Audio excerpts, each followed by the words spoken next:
सभापती महोदय, माझ्या धाराशिव लोकसभा मतदारसंघामध्ये जून ते सप्टेंबर महिन्यात जी प्रचंड प्रमाणात त्या ठिकाणी अतिवृष्टी झाली आणि ज्या अतिवृष्टीमुळे शेतकऱ्याचं प्रचंड असं मोठ्या प्रमाणात नुकसान झालं।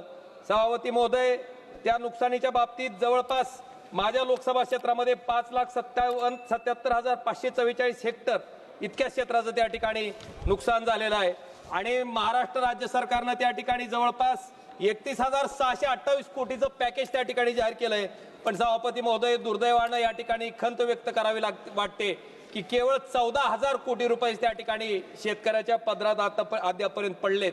अजूनपर्यंत जवळपास 17,628 कोटी रुपये त्या ठिकाणी शेतकऱ्याला मिळणं बाकी आहे।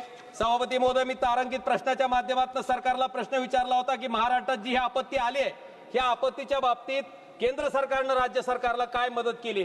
पण सभापती महोदय, त्या ठिकाणी दुर्दैवानं राज्य सरकारचा प्रस्ताव आला नाही। अशा पद्धतीने त्या ठिकाणी त्या मंत्री महोदयाच्या उत्तरात जे गृहराज्यमंत्री आहेत त्यांच्या उत्तरात त्या ठिकाणी मला सांगितलं गेलंय।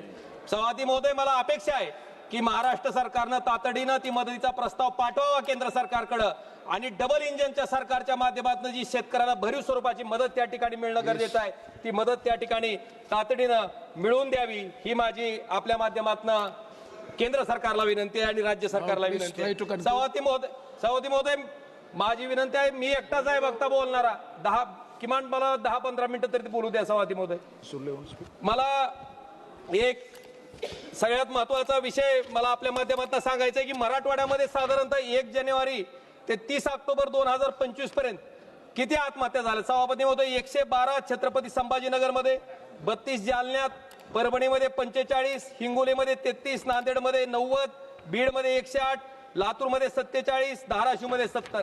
मला वाटतं इतक्या प्रचंड प्रमाणात शेतकऱ्यांनी स्वतःचं जीवन त्या ठिकाणी संपवलंय।